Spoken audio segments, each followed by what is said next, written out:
ஒரு பக்கம் பாத்தீங்கன்னா, அதிமுக, பாஜக கூட்டணியில ஏகப்பட்ட கன்ஃப்யூஷன் போயிட்டு இருக்கு. நாளுக்கு நாள் புது புது டெவலப்மெண்ட்ஸ் எல்லாம் வந்துகிட்டு இருக்கு.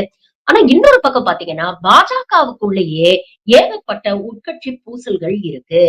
பாஜகவே இன்னைக்கு 2ஆ பிளந்திருக்கு அப்படின்னு சொல்லலாம். ஒரு அண்ணாமலை பாஜகவும், ஒரு நயினார் பாஜகவும் இன்னைக்கு உருவாகி இருக்கு அப்படிங்கிறது வெட்ட வெளிச்சமாயிடுச்சு எல்லாருக்குமே. இதற்கு முக்கியமான காரணம் சமீபத்தில் என்டிஏ கூட்டணியிலிருந்து வெளியே வந்த டிடிவி தினகரன் ஒரு முக்கியமான விஷயத்த பதிவு பண்ணாரு. அண்ணாமலை மாநில தலைவரா இருக்கிற வரைக்கும் எல்லாமே சூப்பரா போயிட்டு இருந்ததுங்க. ஆனா நயினார் நாகேந்திரன் வந்ததுக்கு அப்புறம் தான் எங்களெல்லாம் மதிக்க மாட்டேங்கிறாரு அப்படிங்கிற ஒரு விஷயத்த போட்டு உடைச்சாரு. இன்னொரு பக்கம் சமூக வலைதளங்கள்ல என்ன செய்தி வருதுன்னா, டிடிவி தினகரன் என்டிஏ கூட்டணிய விட்டு வெளியில வரணும் அப்படின்னு முடிவு பண்ணதோட, முதல்ல போய் கன்சல்ட் பண்ணது அண்ணாமலைய தானா. இப்படி எனக்கு மரியாதை இல்லாமயே இருக்கு. நயினார் என்ன சட்டையே பண்ண மாட்டேங்கிறாரு. அப்ப என்ன பண்றது? அப்படின்னு கேட்டோனே, அண்ணாமலை தான் அவருக்கு அட்வைஸ் பண்ணியிருக்கிறாராம். அண்ணா உங்க அருமையே இவங்களுக்கெல்லாம் தெரியல அண்ணே. கூட்டணிக்குள்ள இருந்தீங்கன்னா உங்கள இப்படிதான் மதிக்காம இருப்பாங்க. கூட்டணி விட்டு வெளியில வந்து உங்க கெத்து என்ன அப்படிங்கிறத காமிங்க. உங்களுக்கு மறைமுகமா நான் ஃபுல் சப்போர்ட் பண்றேன் அப்படின்னு ஒரு பக்கம் டிடிவி தினகரனும் உசுப்பேத்தி விட்டதே அண்ணாமலை தான்.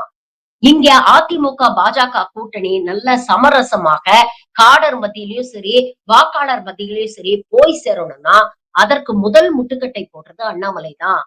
ஏன்னா, வெளிப்படையாக இபிஎஸ் தலைவராக்கறதுக்கும், முதலமைச்சர் ஆக்கறதுக்கும் நாங்க எவ்வளவு வேணா பாடுபடுவோம் அப்படின்னு அண்ணாமலை பேசினாலும், உள்ளூர கட்சியுடைய மாநில தலைவர் பதவியிலிருந்து நம்மள தூக்குனதுக்கு காரணமே எடப்பாடி தான். அதனால இந்த மனுஷனை எப்படி இருந்தாலும் போட்டு பாத்துறது, ஆட்சிக்கு வராம செய்யணும் அப்படிங்கிறதுக்காக எல்லா வேலையும் இறங்கி செஞ்சுகிட்டு இருக்கிறாரு. இன்னொரு பக்கம் நயினார் நாகேந்திரன் எங்க பாஜகவுடைய மாநில தலைவர் ஆனதுக்கு அப்புறம் இந்த கூட்டணிக்கு மக்கள் மத்தியில ஒரு வரவேற்பு ஏற்பட்டு ஒரு 1, 2 சீட்டு ஜெயிச்சுட்டா கூட பாருங்க அண்ணாமலையால செய்ய முடியாதத நயினார் நாகேந்திரன் செஞ்சு காட்டிட்டாரு அப்படின்னு அவருக்கு பாராட்டுகள் குவியுமே.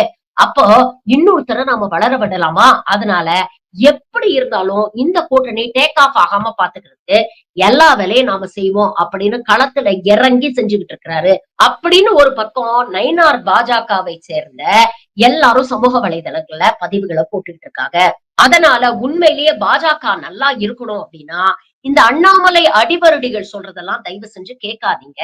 நயினார் தலைமையில நயினாருக்கு கோஆபரேஷன் கொடுங்க அப்படின்னு பாஜகவை சார்ந்த மூத்த தலைவர்கள்லாம் நயினாருக்கு சப்போர்ட் பண்ணி நிக்கிறாங்க.